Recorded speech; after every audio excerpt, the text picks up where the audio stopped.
सम्यक दर्शन के भेद हो जाने के बाद फिर हमने आचार्य देव से कहा कि जिन तत्वार्थ के श्रद्धान का नाम सम्यक दर्शन है, हे गुरुदेव हमें उन तत्वों के नाम तो बताओ। तो उन्होंने उन तत्वों के नाम के लिए चौथा सूत्र बताया, जीवा जीवाश्रव बंध संबर निर्जरा मोक्षास तत्वम। ये जीव, अजीव, आश्रव, बंध, संबर, निर्जरा और मोक्ष, ये 7 तत्व हैं। इनके विषय में भी हमने गहराई से लंबी चर्चा कर ली है, अतः यहाँ रिपीट नहीं करता हूं। फिर इसके तुरंत बाद जब ये बात हो गई, तो हमने आचार्य देव से पूछा कि इन 7 तत्वों को जानने का क्या तरीका है, कैसे जाना जा सकता है। ये सम्यक दर्शन ज्ञान चारित्र को और 7 तत्व को जानने का तरीका क्या है। तो वहां 5वें सूत्र का जन्म हुआ और आचार्य देव ने क्या कहा, निर्देश स्वामित्व साधनाधिकरण स्थिति विधानता। नहीं नहीं, नाम वो निक्षेप वाला, नाम स्थापना द्रव्य भाव तस्तन्यासः, नाम स्थापना द्रव्य भाव तस्तन्यासा, अर्थात उन 7 तत्वों का और रत्नत्रय का इन निक्षेपों के द्वारा, नाम निक्षेप के द्वारा, स्थापना निक्षेप के द्वारा, द्रव्य निक्षेप के द्वारा और भाव निक्षेप के द्वारा उनका न्यास किया जाता है, उनका कथन किया जाता है, उन्हें बताया जाता है। फिर हमने नाम, स्थापना, द्रव्य, भाव, इन निक्षेपों की भी चर्चा की। फिर उसके तुरंत बाद हमने आचार्य देव से कहा कि नहीं नहीं, ये तो ठीक है, पर कोई और तरीका भी है क्या। तो उन्होंने कहा, हाँ, प्रमाण नैरधिगमा, उन 7 तत्वों को, रत्नत्रय को प्रमाण और नय के द्वारा भी जाना जा सकता है। प्रमाण जो पूरी वस्तु को ग्रहण करता है, नय जो वस्तु के एक अंश को ग्रहण करता है। अब वो जो नय अलग अलग होते हैं, द्रव्यार्थिक, पर्यायार्थिक, निश्चय, व्यवहार, नयगम आदि 7 नय, फिर 47 नय, फिर अनंत नय, वो सब इस अध्याय के अंतिम सूत्र में वो सूत्र आएगा, वहां हम लोग उनकी चर्चा और डिटेल में करेंगे। इतनी बात जब हमने सुन ली, तो सुनील जी फिर क्या हुआ, हम संतुष्ट हुए क्या कि नहीं हुए। हम फिर गए गुरुदेव के पास और हमने उनसे कहा कि गुरु जी ये सब तो ठीक है, पर क्या और कोई तरीका भी है क्या इनको जानने का, और किसी तरीके से भी जान सकते हैं। तब अगले सूत्र का जन्म हुआ, जिसकी चर्चा करना हमें पिछले कक्षा में थोड़ी सी हो पाई थी और हमने विराम लिया था। देखिए अब मैं वो पढ़ता हूं, आप लोग सुनना, अभी आप लोगों से पढ़वाएंगे, फिर अगली अपन चर्चा करेंगे, ठीक है। देखो, निर्देश स्वामित्व साधनाधिकरण स्थिति विधानतः, निर्देश स्वामित्व साधनाधिकरण स्थिति विधानतः। बोलिए सुनील जी, बोलिए। निर्देश स्वामित्व साधनाधिकरण स्थिति विधानतः। ठीक है, मीनल जी आप बोलिए। निर्देश स्वामित्व साधनाधिकरण स्थिति विधानतः। बोलो विमल जी, विमल जी, विमल जी नहीं, हाँ बोलिए भाई साहब, बोलेंगे, बोल पाएंगे सूत्र। हाँ, निर्देश स्वामित्व साधनाधिकरण स्थिति विधानत। बहुत बढ़िया, सरिता भाभी। निर्देश स्वामित्व साधनाधिकरण स्थिति विधानतः, ठीक है। अब वो कहते हैं, जिन 7 तत्वों और रत्नत्रय को हम किससे जानते हैं, हमने निक्षेपों से जाना, हमने प्रमाण और नय से जाना। अब उनको जानने का तरीका है निर्देश स्वामित्व साधनाधिकरण, लिखा ना सुनील जी भाई साहब, साधन प्लस अधिकरण। वो यहाँ पर, यहाँ साधन में जो आ था और अधिकरण में जो आ था, वो मिलकर दीर्घ हो गया, तो यहाँ इसको संस्कृत में दीर्घ संधि बोलते हैं, तो वो साधनाधिकरण हो गया। निर्देश स्वामित्व साधन अधिकरण स्थिति और विधान। तो अब हमें किसी भी चीज को जानना हो तो उसके कथन करने को कहते हैं निर्देश, निर्देश करना, ठीक है। निर्देश क्या होता है, किसी भी वस्तु के विषय में जो कथन किया जाता है, जो उसके बारे में बताया जाता है, वह कहलाता है क्या, वह कहलाता है निर्देश, ठीक है। फिर इसके बाद जैसे मान लीजिए हमें किसी भी चीज को जानना है, तो सबसे पहला प्रश्न क्या होगा आपका कि बताओ तो वो कौन सी चीज है। मान लीजिए हम कहें जीव को जानना, तो जीव बोला ना आपने, तो ये जीव हो गया निर्देश, अजीब हो गया निर्देश, आश्रव हो गया निर्देश, माने उस वस्तु के बारे में कथन करना, वो कहलाता है निर्देश। ठीक है, जब उन्होंने वस्तु का कथन कर दिया, तो फिर हमारा अगला प्रश्न होता है कि उसका स्वामी कौन है, उस वस्तु का मालिक कौन है ना। तो स्वामी के विषय में कहा जाता है। जैसे मान लीजिए सम्यक दर्शन हमने कहा, तो सम्यक दर्शन तो हो जाएगा सम्यक दर्शन का निर्देश। फिर हम में से कोई पूछे कि वो सम्यक दर्शन किसको होता है, तो उससे जवाब क्या आएगा, स्वामी। सम्यक दर्शन का स्वामी कौन हो सकता है, कि सम्यक दर्शन, ये जो हम इंद्रियों की ओर से अगर बात करें, तो एक इंद्री से लेकर जो पंचेंद्री तक के जीव होते हैं, उनमें से पंचेंद्री के दो भेद होते हैं, एक संघी पंचेंद्री और एक असंगी पंचेंद्री। तो इन जीवों में से केवल संघी पंचेंद्री ही इसका स्वामी हो सकता है, और कोई इसका स्वामी नहीं हो। माने कोई हमसे पूछे सुनील जी भाई साहब, कि एक इंद्री को हो सकता है क्या, तो हम क्या कहेंगे, नहीं नहीं, एक इंद्री को नहीं हो सकता। क्यों नहीं हो सकता, क्योंकि एक इंद्री में सम्यक दर्शन प्राप्त करने की योग्यता नहीं है। दो इंद्री में, तीन इंद्री में, चार इंद्री में, पंच इंद्री में, असंगी पंचेंद्री में, इन सबको सम्यक दर्शन को प्राप्त करने की योग्यता नहीं है। तो किससे जवाब आया हमारे पास, ये स्वामी से। स्वामी माने सम्यक दर्शन का स्वामी कौन हो सकता है, कि सम्यक दर्शन का स्वामी इंद्रियों की ओर से अगर हम बात करें, तो केवल पंचेंद्री ही हो सकता है ना। और पंचेंद्री के दो भेद है, संगी और असंगी, तो केवल संगी ही हो सकता है, तो वो उसका स्वामी हो गया। ख्याल में आ गया। अब वो पंचेंद्री नरक गति में भी हो सकता है, इसका मतलब नारकी भी हो सकता है, सम्यक दर्शन नारकी को भी हो सकता है। भाई सीधी बात है, वह संगी पंचेंद्री जीव किसी भी गति का हो, इससे कोई फर्क नहीं पड़ता, चाहे नरक का हो, देव का हो, त्रियंच का हो, मनुष्य का हो। बस हमारी शर्त क्या है, किसको होगा, संघी पंचेंद्र तो वो स्वामी का जवाब आ गया इससे। ठीक है। अब लेकिन संगी पंचेंद्रियों में तो सरिता भाभी अभव्य भी होते हैं, क्या, अभव्य भी तो होते हैं, लेकिन फिर क्या जवाब आएगा, अभव्यों को नहीं होगा।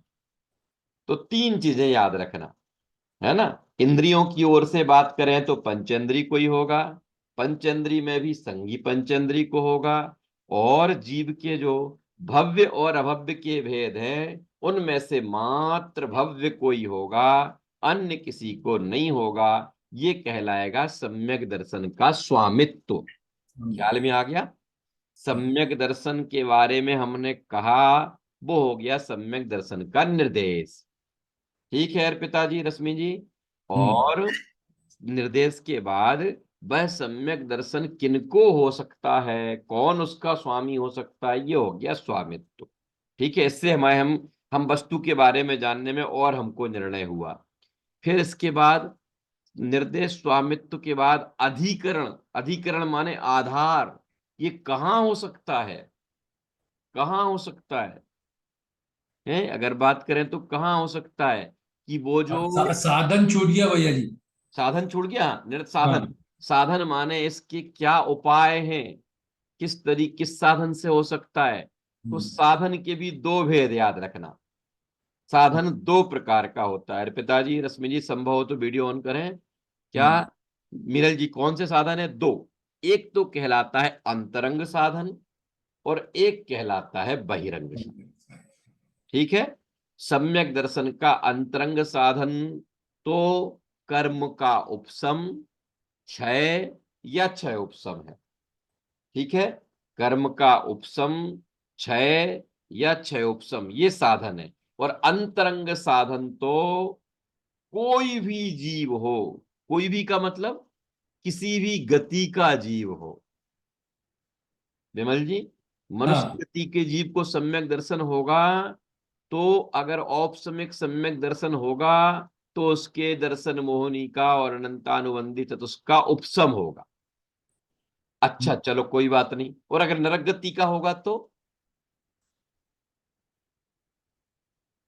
तो उसके भी उपशम होगा। ये अंतरंग निमित्त है ना, अंतरंग निमित्त। तो अंतरंग निमित्त तो मनुष्य देव नार की त्रियंच कोई भी हो, सबका साधन एक जैसा है, एक जैसा। ठीक है। क्या दर्शन मोहिनी कर्म और चारित्र मोहिनी में से अनंतानुबंधी क्रोधमान माया लोग, इनका या तो उपशम होगा, या इनका क्षय होगा, या इनका क्षय उपशम होगा। तो अगर उपशम होगा तो औपशमिक सम्यक दर्शन कहलाएगा। ये सब दूसरे अध्याय में आएगा, हम पढ़ेंगे। अभी तो आपको थोड़ा थोड़ा चर्चा कर रहे हैं। ठीक है। और अगर क्षय उपशम सम्यक दर्शन होगा तो कर्म का क्षय उपशम होगा, और क्षयक सम्यक दर्शन होगा तो कर्म का क्षय होगा। इसका मतलब किसी भी गति का जीव क्यों ना हो, उसके अंतरंग साधन तो सेम है। दर्शन मोहिनी का उपशम क्षय अथवा क्षय उपशम। ठीक है। अब आता है दूसरा, बहिरंग साधन।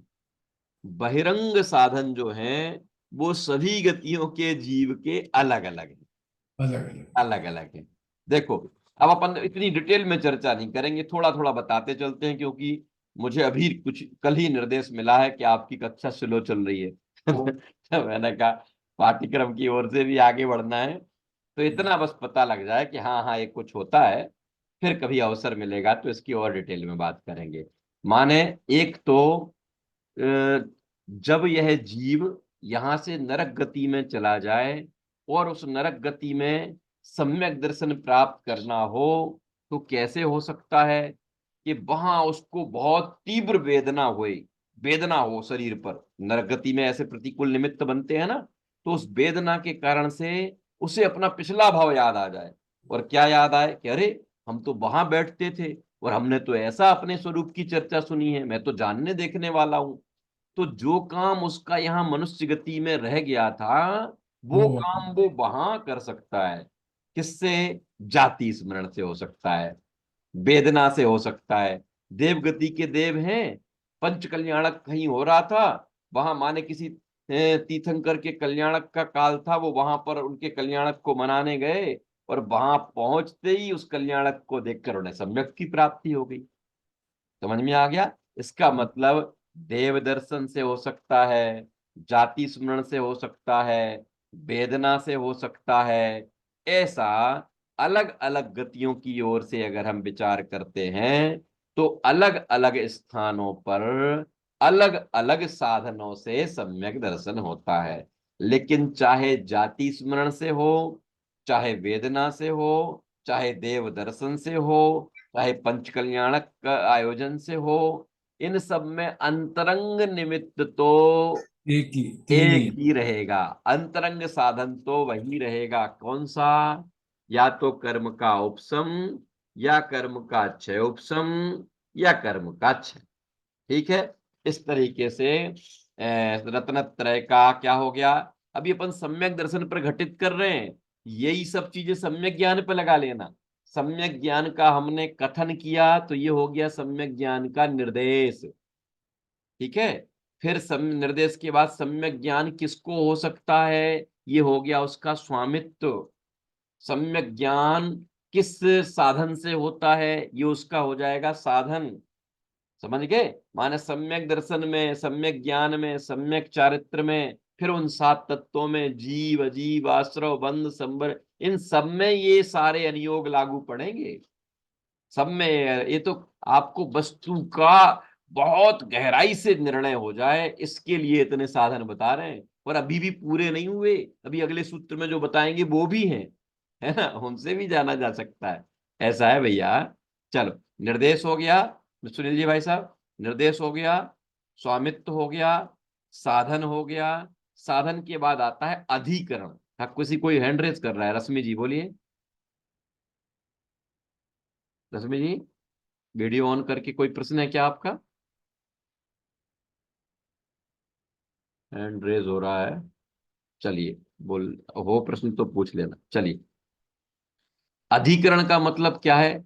अधिकरण का मतलब होता है कि कहां पर हो सकता है वह सम्यक दर्शन, कहां पर, किस स्थान पर हो सकता है, कि जहां जीव रहता है। जीव कहाँ रहता, माने अगर हम इसकी भी अभ्यंतर उसकी बात करें, अधिकरण की बात करें, तो आत्मा में ही हो सकता है। आत्मा के अलावा इसका अधिकरण कोई नहीं है, समझ गए? आत्मा के अलावा और कहीं नहीं हो सकता। लेकिन अगर हम बाहर की ओर से बात करें तो, कि जहां ये जीव रहता है, कहाँ रहता है? तृष्णाली में रहता है। वो तृष्णाली बनी है ना, आपने देखा होगा ना, वो 3 लोक का नक्शा, उस 3 लोक के नक्शे में बीच में 2 लाइन खिंची हुई हैं, तो वो तृष्णाली कहलाती है, उसको तृष्णाली बोलते हैं, है ना। उस तृष्णाली में ही त्रस जीव रहते हैं, उन्हीं त्रस जीवों में पंचेंद्रिय जीव होता है ना। तो इसलिए अगर हम इसके आधार पर बात करें तो अधिकरण क्या है कि अपना आत्मा, अंतरंग की ओर से बात करें तो अपना आत्मा, और बहिरंग की ओर से बात करें तो 3 लोक अथवा तृष्णाली। ठीक है, क्लियर हो गया क्या सभी को? सुमन जी समझ में आ रही है बात? जरा बताओ सुमन जी, 1 मिनट में क्या बात कर रहे हैं अपन लोग। देखो मैंने उस दिन भी कहा था कि मैं आगे बढ़ता जाऊंगा तो पता ही नहीं चलेगा क्या है, थोड़ा थोड़ा बोलते जाओ आप लोग। हाँ सुमन जी बताओ क्या बात कर रहे हैं हम लोग। अधिकरण के ऊपर उसका स्वामित्व क्या है, हम्म या तो उसकी आत्मा है हम्म अधिकरण। हाँ, अभी पूरा प्रकरण जरा 1 मिनट में समराइज करो, पूरा प्रकरण क्या चल रहा है हमारा। कोई और करो, आप नहीं कर पा रहे हैं। सम्यक दर्शन मतलब प्राप्ति हाँ कैसे? हाँ, माने ये जो रत्नत्रय, अकेला सम्यक दर्शन नहीं कहना, रत्नत्रय की रत्नत्रय, प्राप्ति, रत्नत्रय माने रत्नत्रय सम्यक दर्शन, सम्यक ज्ञान, सम्यक चारित्र, की जीव अजीव आश्रव बंध संबंध बंद सवर्ण मोक्ष, निर्जरा मोक्ष। तो इनको मुझे समझना है। किसी भव्य जीव को इसको जानने की जिज्ञासा हुई तो वह मुनिराज के पास जाके कहता है कि मैं सम्यक दर्शन ज्ञान चारित्र जो मोक्ष का मार्ग है, और उस मोक्ष के मार्ग में सबसे पहले जो सम्यक दर्शन है, उस सम्यक दर्शन को मैं कैसे प्राप्त कर सकता हूं? तो उन्होंने कहा कि तुम्हें तत्वों को जानना पड़ेगा। ठीक है, तो हमने कहा ठीक है, जान लेंगे, तत्वों को समझ लेंगे। तो फिर उन तत्वों को जानने का तरीका क्या है? तो उन तत्वों को जानने का और रत्नत्रय को जानने का तरीका यहाँ आचार्य देव बता रहे हैं।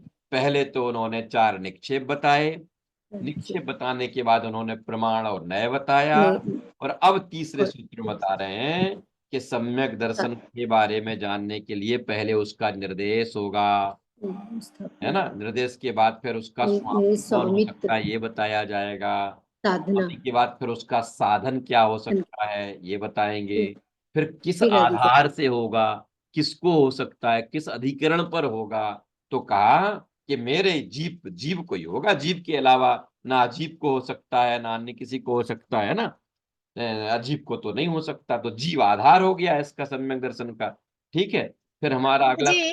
हाँ तो ये अभी सम्यक दर्शन सम्यक ज्ञान तो समझ आया कि इसका आधार मतलब जीव होगा। ठीक तो है। अब ये 7 तत्व से थोड़ा एक एक बताइए कि मतलब ऐसे जस्ट फॉर एग्जांपल हाँ जैसे देखो, मोक्ष ऐसे है। ऐसे जीव का जी अपन ने निर्देश कर दिया, कथन कर दिया, वो उसका निर्देश हो गया।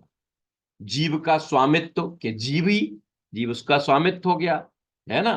फिर इसके बाद निर्देश, स्वामित्व के बाद साधन, वो जीवत्व पने की। अब हर चीज में सारे सारे अनुयोग लागू नहीं पड़ेंगे, कहीं कोई अनुयोग लागू पड़ेगा, कहीं कोई अनुयोग लागू पड़ेगा, है ना। फिर इसके बाद उसका अधिकरण, जीव का अधिकरण, जीव का अधिकरण वही है तृष्णाली, है ना। फिर इसके बाद निर्देश, नहीं, स्वामित्व, एक्चुअली मैं वही पूछ रही थी, जैसे मैं अभी जैसे 7 तत्वों की भी बात हो रही है ना, साथ में हाँ कि हाँ 7 तत्व तो हमें हाँ दोनों को जानना है। तो जैसे मान लो आश्रव तत्व है, तो मैं आश्रव पे कैसे घसीट, जैसे निर्देश तो देखो, ठीक है अब जान। आपने कथन कर लिया ना। देखो, आश्रव का स्वामी कौन होगा? अजीब होगा क्या? आश्रव किसको, तो यही तो चाहिए। आश्रव का हमने कथन कर दिया, ये हो गया आश्रव का निर्देश। ठीक है, फिर आश्रव जीव को ही होगा, अजीब को नहीं होगा, ये हो गया आश्रव का कौन? स्वामित्व पर। स्वामी। ठीक है, जी फिर आश्रव का साधन कि मोह राग द्वेष के परिणाम, ये आश्रव का साधन हो गया। ठीक है, कहां पर होगा, कहां पर होगा? कि जहां वह जीव होगा वहीं होगा, जीव इस तृष्णाली में ही होता है तो वहीं होगा, तो वो अधिकरण हो गया। ऐसे तो घटित। सबका हाँ अधिकरण फिर 7 तत्वों में सम्यक हाँ दर्शन सम्यक हाँ, दर्शन का आधार एक ही है सबका जीव। अधिकरण आधार यही रहेगा। जीव ठीक है, जी हाँ। ठीक है, ठीक मैं है, वही पूछ रही थी, वो 7 तत्व में कैसे नहीं, घटित बिल्कुल करेंगे। बिल्कुल बिल्कुल सही बात है, ऐसे प्रश्न होना चाहिए, तभी तो बात क्लियर होती है ना। तो कितने हो गए मिलल जी? निर्देश हो गया, स्वामित्व हो गया, साधन हो गया, अधिकरण हो गया। अब अगले नंबर पर आता है स्थिति। स्थिति माने होता है टाइम पीरियड। माने हमने अभी सम्यक दर्शन के 3 भेद जाने थे अंतरंग निमित्त की ओर से, औपसम्यक सम्यक दर्शन, क्षयोपसम्यक सम्यक दर्शन और छायक सम्यक दर्शन। तो अब ये कह रहे हैं इनकी स्थिति कितनी, स्थिति माने अगर मुझे एक बार औपसम्यक सम्यक दर्शन हो गया तो ये औपसम्यक सम्यक दर्शन कितनी देर तक रहेगा, कितनी देर तक रहेगा, वो टाइम पीरियड कहलाता है स्थिति, अंतर्मूर्त तक रहेगा। ठीक है, क्षयोपसम्यक सम्यक दर्शन हो गया तो कि वो 66 सागर तक रह सकता है। सागर एक टाइम पीरियड है, ये वो समुद्र वाला सागर नहीं है। यहाँ सागर एक टाइम पीरियड के लिए बताया गया है ना। एक सागर में अनंतों वर्ष होते हैं, अनंत अनंत वर्ष होते हैं, है ना। तो यहाँ अगर मुझे औपसम्यक सम्यक दर्शन हुआ तो उसकी जघन्य स्थिति भी अंतर्मूर्त है और उत्कृष्ट स्थिति भी अंतर्मूर्त है ना। अंतर्मूर्त माने होता है 48 मिनट से एक समय कम का जितना भी टाइम पीरियड होता है वो सब अंतर्मूर्त कहलाता है। ठीक है रश्मि जी, 48 मिनट को तो कहते हैं मुहूर्त, 48 मिनट के टाइम पीरियड को कहते हैं मुहूर्त, और उसमें से एक समय भी कम हो गया तो वो कहलाएगा अंतर, है ना। और एक समय को भी अंतर्मूर्त कहते हैं, 2 समय को भी अंतर्मूर्त कहते हैं, 1 मिनट को अंतर्मूर्त, 5 मिनट को अंतर्मूर्त। एक समय से लेकर एक समय कम, किसमें? 48 मिनट में एक समय कम के पूरे टाइम पीरियड को क्या कहते हैं? अंतर्मूर्त कहते हैं। ठीक है, तो औपसम्यक सम्यक दर्शन अगर हमको हुआ तो वह औपसम्यक सम्यक दर्शन कम से कम अंतर्मूर्त तक रहेगा, और अधिक से अधिक कि अधिक से अधिक भी अंतर्मूर्त तक ही रहेगा, अंतर्मूर्त के बाद वह छूट जाएगा। और अगर क्षयोपसम्यक सम्यक दर्शन हुआ तो कि क्षयोपसम्यक सम्यक दर्शन की कम से कम समय है अंतर्मूर्त। इसे शास्त्रीय भाषा में जघन्य स्थिति बोलते हैं। क्या बोलते हैं? जघन्य स्थिति है। देखो यहाँ इस कक्षा में सबसे बड़ी तकलीफ मालूम क्या है? पाठ्यक्रम की है। विषय है बहुत गंभीर, और इधर पाठ्यक्रम इनने रखे हैं 2 अध्याय, और हमारी 3 महीने में सारी की सारी क्लासेस मिला के होंगी कितनी? 1 महीने में हमारी क्लास हो पाती हैं 16, है ना। 16 ही तो हो पाएंगी, 16 क्या हो पाएंगी, 8 हो पाएंगी 1 महीने में, 4 दूनी 8, और 8 8 के बाद हम 24 कक्षा में हमें कितने सूत्र पढ़ने हैं आपको पता है? 53 और 33, 53 और 33। ये तो बस कहीं कहीं तो भागना पड़ेगा हमको, है ना। लेकिन अब ऐसी गंभीर चर्चा चल रही है तो क्या करें, तो उसको भी तो नहीं रोक सकते, है ना। तो अब यहाँ क्या बात कर रहे थे हम लोग? जघन्य स्थिति तो तीनों ही प्रकार के सम्यक दर्शन की अंतर्मूर्त है। ठीक है, जघन्य माने कम से कम, और उत्कृष्ट माने अधिक से अधिक।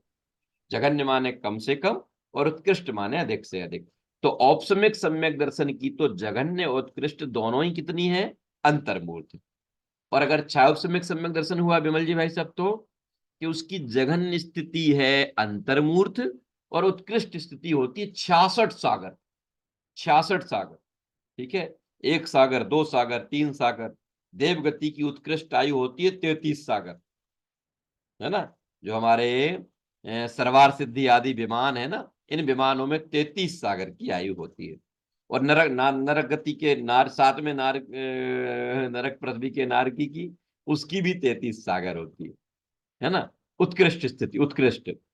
अब फिर इसके बाद छायक सम्यक दर्शन की, कि छायक सम्यक दर्शन तो प्रकट हो गया तो बस प्रकट हो गया, अब उसे काहे को खत्म होना है, वो तो रहेगा, हमेशा ही रहने वाला है। ख्याल में आया।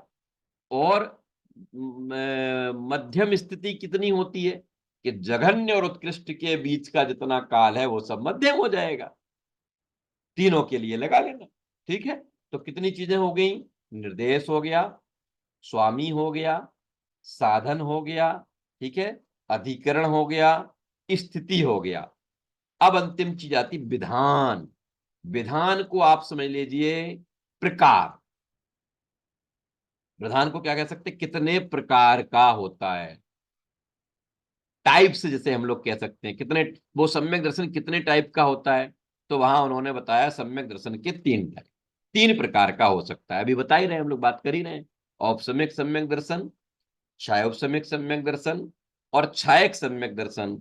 इस तरीके से ये सम्यक दर्शन के ऊपर हमने 6 अनुयोगों की बात कर ली। कौन कौन से, निर्देश भी जान लिया, स्वामित्व भी जान लिया, साधन भी जान लिया, अधिकरण भी जान लिया, स्थिति भी जान ली और विधान भी जान ली। अब यही सम्यक ज्ञान पर लगाएंगे तो सम्यक ज्ञान का कथन करना निर्देश हो जाएगा। ठीक है। फिर इसके बाद सम्यक ज्ञान का स्वामी कौन है, वो उसका स्वामित्व हो जाएगा। सम्यक ज्ञान को प्राप्त करने का अंतरंग बहिरंग साधन कौन सा है, वो उसका साधन हो जाएगा। कहाँ पर होता है, वो उसका अधिकरण हो जाएगा। प्राप्त होने के बाद कितने समय तक रह सकता है, वो उसका स्थिति हो जाएगा, है ना। और वह सम्यक ज्ञान कितने प्रकार का होता है, वो उसका विधान हो जाएगा। ऐसे ही चारित्र में लगा लेना, सम्यक चारित्र का कथन करना, वो उसका निर्देश हो गया, है ना। फिर सम्यक चारित्र किसको हो सकता है, वो उसका स्वामित्व हो गया। फिर वह कितने प्रकार से हो सकता है ना, किन साधनों से हो सकता है, तो उसके अंतरंग बहिरंग साधन बता के वो उसका साधन हो जाएगा। कहाँ हो सकता है, तो वो उसका अधिकरण आ जाए हो जाएगा, है ना। होने के बाद कितने समय तक रह सकता है, वो उसका स्थिति बता देगा। और वह सम्यक चारित्र कितने प्रकार का होता है, तो उसका विधान हो जाएगा। ऐसे ही जीव में लगा लेना, अजीब में लगा लेना, आश्रम में लगा लेना। इस तरीके से 7 तत्वों का और रत्नत्रय का इन 6 अनुयोगों से भी कथन किया जाता है, इन 6 अनुयोगों से भी उसे समझाया जाता है। ठीक है। अब चलते हैं अगले सूत्र की ओर। ये अगला सूत्र सुनील जी भाई साहब, इतना जबरदस्त है कि इस अगले सूत्र की, तत्वार सूत्र की जो सबसे ज्यादा प्रचलित टीका, मैंने आप लोगों को नाम बताया था ना, पूज्यपाद स्वामी की सर्वार्थ सिद्धि नाम की टीका है। उस टीका में इसके सबसे ज्यादा पेज है। इस सूत्र में, इस सूत्र की व्याख्या उन्होंने पूरी योग सम्मत की है, तो बहुत अधिक है। अपन सामान्य बात इसमें से कर लेते हैं। मैं पहले सूत्र वाचन करता हूं, सब लोग सुने, आप लोग बोलें, फिर हम आगे बढ़ेंगे। ठीक है। सत संख्या क्षेत्र स्पर्शन कालांतर भावाल्प बहुत्वैश्च। सत संख्या क्षेत्र स्पर्शन कालांतर भावाल्प बहुत्वैश्च। फिर से बोलता हूं एक बार, सत संख्या क्षेत्र स्पर्शन कालांतर भावाल्प बहुत्वैश्च। चलो बोलो, कौन बोल रहा है, सरिता भाभी बोलो, सुमन भाभी तैयार रहना। सत संख्या क्षेत्र स्पर्शन कालांतर भावाल्प बहुस्तेश्च। बहुत्वैश्च, बहुत्वैश्च। फिर से देखो, फिर से देखो, सत संख्या क्षेत्र स्पर्शन कालांतर भावाल बहुत्वैश्च। बोलिए बोलिए सुमन भाभी। सुमन जी आवाज बोलिए। हाँ हाँ बोल रही हूँ। हाँ, आराम से बोलिए, बिल्कुल घबराना नहीं किसी को भी। कहाँ गया? आज अब अगली कक्षा से मैं शेयर भी कर। सत संख्या क्षेत्र स्पर्शन कालांतर भावाल्प बहुत्वश्च। बहुत बढ़िया। सत संख्या क्षेत्र कालांतर भावाल बहुत्वैश्च। बोलिए रश्मि जी, सत बोलिए, सुनील जी बोलिए। सत संख्या क्षेत्र स्पर्शन कालांतर भावाल्प बहुत्वैश्च। भावाल बहुत्वैश्च, यहाँ थोड़ी तकलीफ आती है, भावाल बहुत्वैश्च। बहुत्वैश्च। ठीक है। बोलिए रश्मि जी, बोलिए, अनम्यूट कीजिए।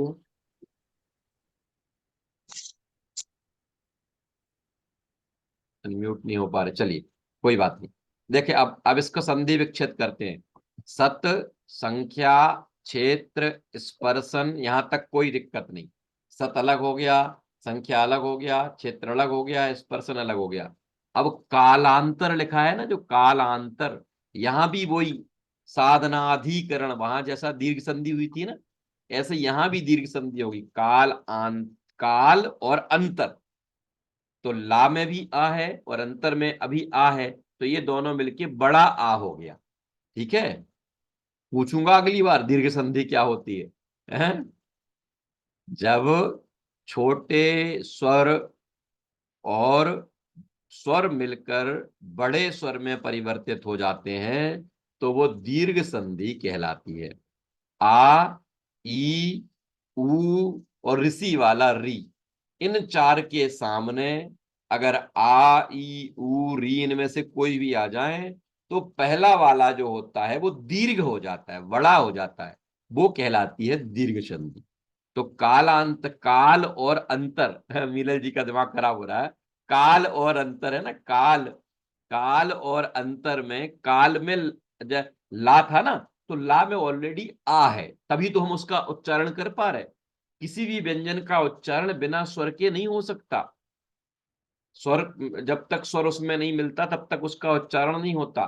तो ला में आ है और अंतर में, आरंभ में आ है, तो यहां का आ और यहां का आ दोनों मिल गए तो बड़ा आ बन गया। इसलिए वहां क्या हो गया, कालांतर। दिख रहा सबको, कालांतर, काल प्लस अंतर।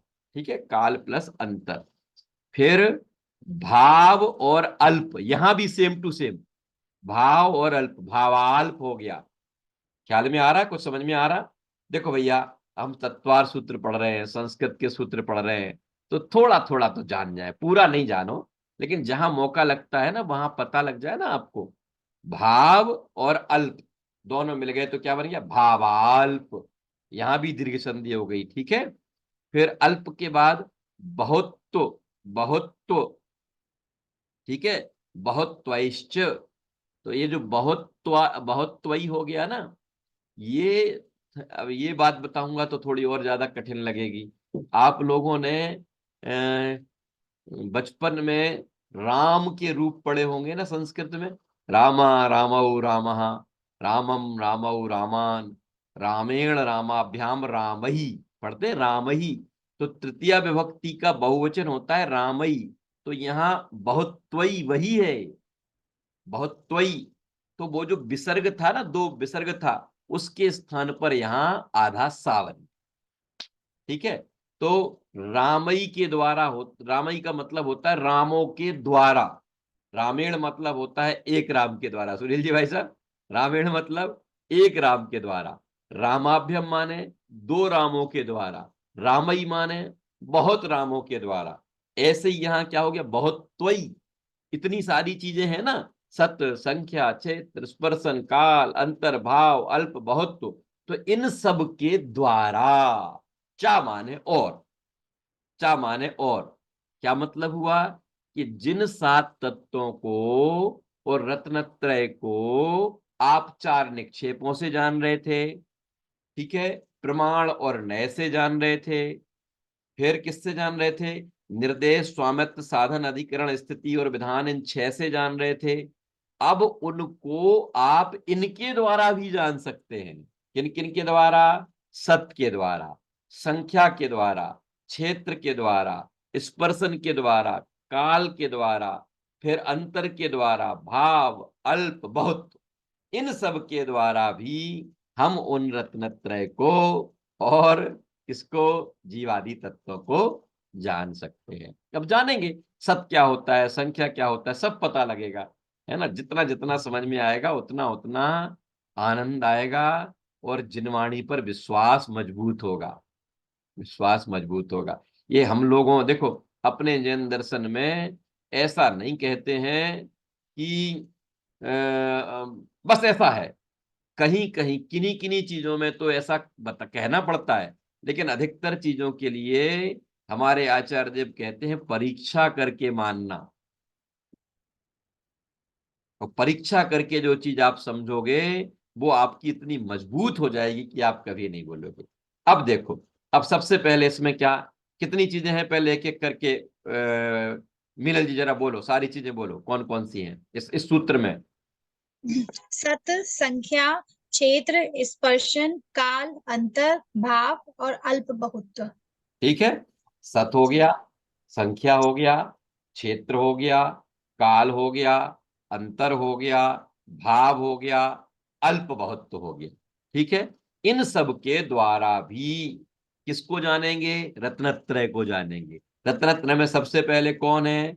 रत्नत्रय में सबसे पहले कौन है? हमारा रत्नत्रय में सम्यक दर्शन। ठीक है, अब उस सम्यक दर्शन के बारे में सबसे पहले क्या कहते हैं? ये कहते हैं सत। क्या मतलब हुआ? देखो, अभी मैं कहूं सुनील जी भाई साहब, मैं आपके काम से खुश होकर आपको आकाश के फूलों की माला पहनाऊंगा। आकाश के कौन से फूल होते हैं? हैं? इसका मतलब क्या है कि आप शुरू से ही झूठ बोल रहे हैं, आप बेकार की बात कर रहे हैं। क्यों? क्योंकि जिन फूलों की माला आप पहनाने की बात कर रहे हैं, उसकी इस दुनिया में सत्ता भी है कि नहीं? सत्ता भी है कि नहीं? उसका अस्तित्व भी है कि नहीं? तो सबसे पहले उनने कहा जीव, कि जीव तो ठीक है, जीव का अस्तित्व है कि नहीं है? सम्यक दर्शन, सम्यक दर्शन का अस्तित्व है कि नहीं? सम्यक ज्ञान का अस्तित्व है कि नहीं? सम्यक चारित्र का अस्तित्व है कि नहीं? अजीब आश्रव बंध संबंध नजरा मोक्ष, जिसकी आप इतनी लंबी चौड़ी चर्चा कर रहे हैं, पहले ये तो बताओ ये है कि नहीं? होगा तो हम आगे की बात करेंगे। हैं कि साहब हमें प्लॉट लेना है, प्लॉट जो लेना है आपको, जिस स्थान की आप बात कर रहे हो, वहां उसकी सत्ता है भी कि नहीं? ये हो तो फिर आगे बात करें, हो ही नहीं तो क्या बात करें? समझ में आती बात कि नहीं? ख्याल में आ गया? तो इसका नाम हो गया सत्ता। ठीक है, हम एक एक लाइन में ही बात करेंगे, बहुत गहराई से तो बात करने का समय अपने पास देखो है नहीं। ठीक है, सबसे पहले ख्याल में आ गया, सत्ता समझ में आ गई। सत माने सत्ता, जिस चीज के बारे में आप बता रहे हो वो है कि नहीं। ठीक है, अब इसके बाद आता है संख्या। है तो फिर उसकी कितनी संख्या है, काउंटिंग कितने हैं वो, जीव कितने होते हैं, है ना, सम्यक दर्शन कितने होते हैं, ये बताता है संख्या। या सम्यक ज्ञान कितने, सम्यक चारित्र कितने, अजीब कितने, आश्रव बंध कितने, तो ये बताता है कौन? संख्या ने क्या बताया हमको? जिसका आप कथन कर रहे हो वो है, ये तो बता दिया किसने? सत्ता, सत ने। ये तो बता दिया सत ने। है तो कितने हैं, ये बता दिया किसने? संख्या ने। ठीक है, सत संख्या क्षेत्र। फिर इसके बाद सत संख्या के बाद आता है क्षेत्र, कि जिसकी आप बात कर रहे हैं वो है भी, ये भी मान लिया हमने। वो इतने प्रकार का है, ये भी मान लिया। तो कहाँ है, कौन सा क्षेत्र है उसका, स्थान कौन सा है? जो हमने वहां अधिकरण में पढ़ा था ना, जो बात हमने वहां निर्देश स्वामी साधन अधिकरण में पढ़ा था, आधार क्या है? तो क्षेत्र माने वो जीव कहाँ है, बताएंगे। इस तरस नाली में है। वो सम्यक दर्शन कहाँ है? ये इस तरस नाली में होने वाले जीव को है वह श्रद्धा। समझ में आ गया? तो इस तरीके से सत हो गया, संख्या हो गया, क्षेत्र हो गया। फिर अगली चीज क्या आती है?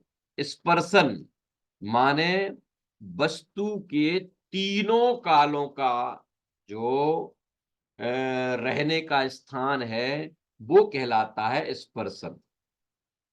माने वस्तु तीन, आज आज जैसे मान लो आज है हम, आज हमारा जीव मनुष्य गति में है, भविष्य में देवगति में हो सकता है, भूतकाल में निगोद में था। समझ में आया? तो तीनों कालों में इस जीव का स्थान कौन सा है वो कहलाता है स्पर्शन।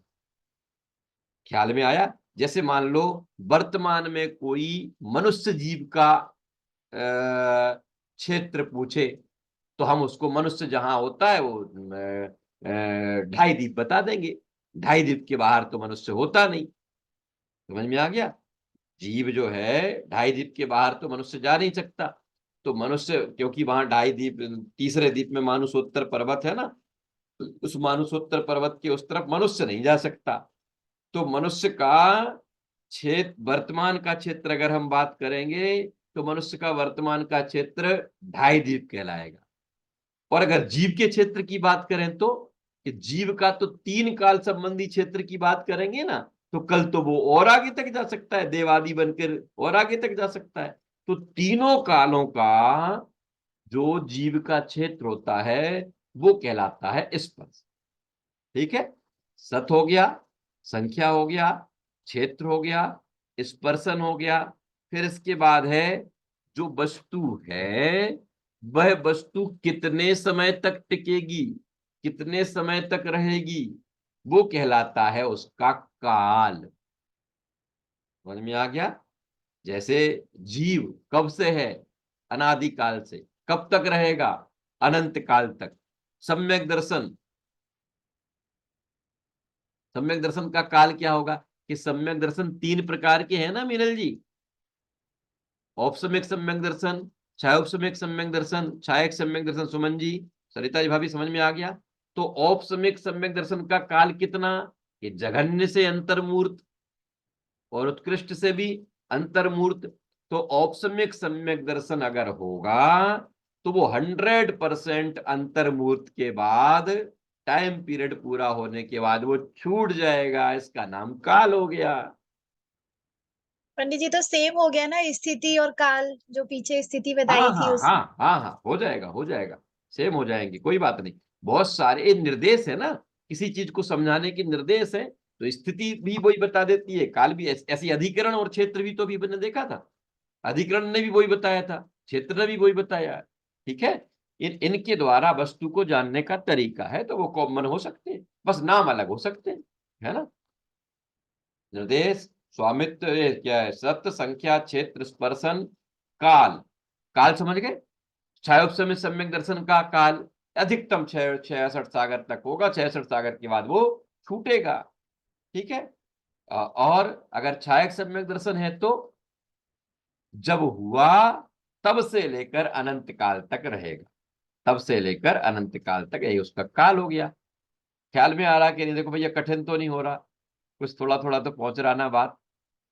क्या है, हम लोगों ने तत्वार सूत्र भी परंपरा से वाचन किया है, और अगर किसी ने, सामने वाले ने पढ़ा भी दिया तो मालूम क्या कह के चला जाता, कि उन जीवादि तत्वों को और रत्नत्रय को सत, संख्या, क्षेत्र, स्पर्शन, काल, अंतर, भाव, अल्प और बहुत से भी जाना जाता है। अब क्या सत है, क्या संख्या है, क्या क्षेत्र है, क्या काल है, ये किसी को कुछ मतलब नहीं। ठीक है, चलो अपन ने जान लिया सत, संख्या, क्षेत्र, स्पर्शन, काल। फिर इसके बाद आता है अंतर। अंतर, अंतर माने एक के बाद पुनः दूसरे को होने को अंतर कहते हैं। डिफरेंसेस जिसे कहते, डिफरेंस, एक के बाद दूसरा होने में कितना समय लगता है, वो कहलाता है अंतर। माने अगर आज हमें औपसम्यक सम्यक दर्शन हो गया और वह छूट गया, छूट गया, तो दोबारा कितने दिनों बाद हो सकता है, कितने टाइम पीरियड बाद हो सकता है।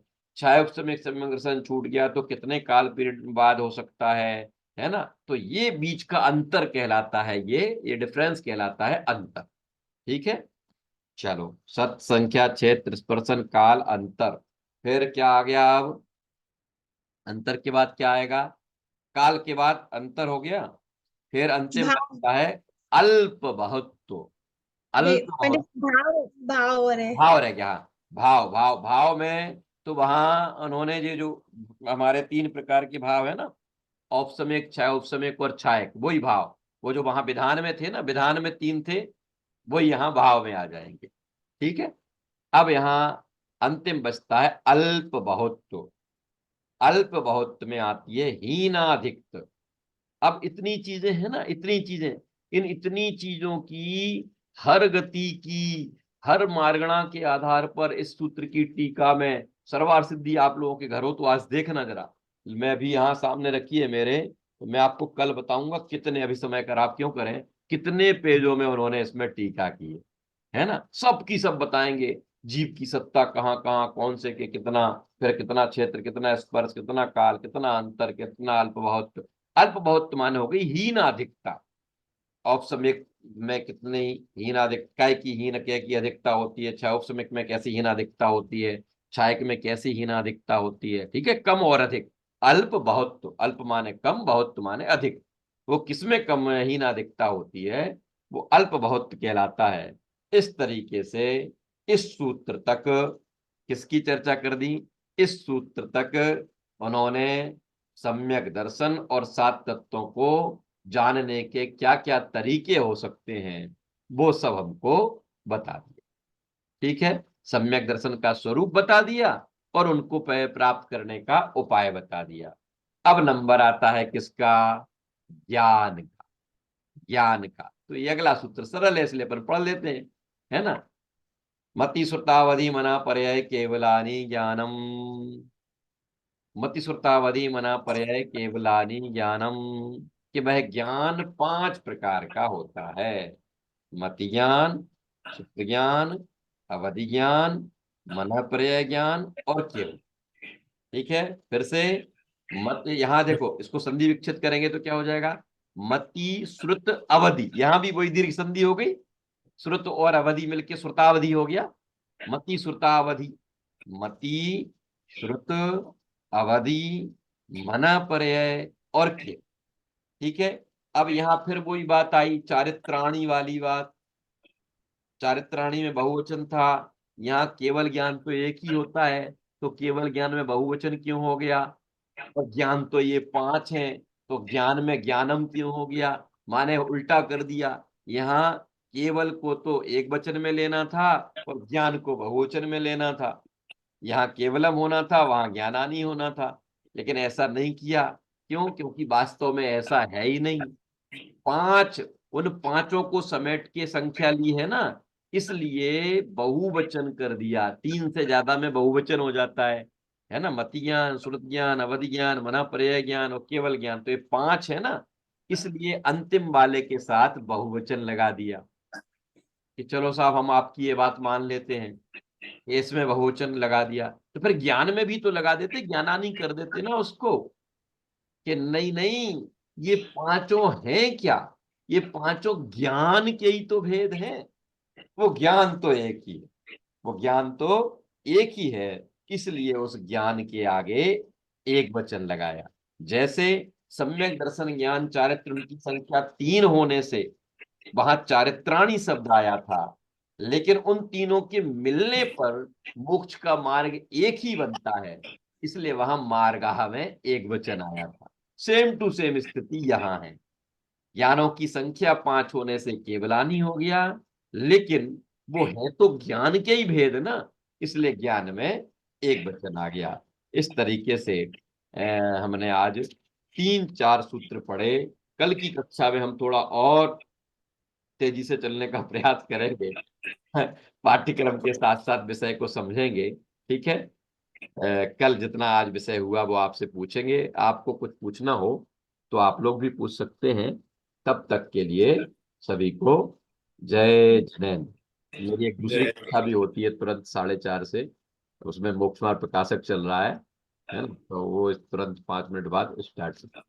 जावाणी के ज्ञान से तुझे लोकालोक, सोवाणी मुक्तक नमो, सदा दे तुम्हें लोक, सदा दे तुम्हें लोक। बोले जनवाणी माता की मात की जय। जय हो।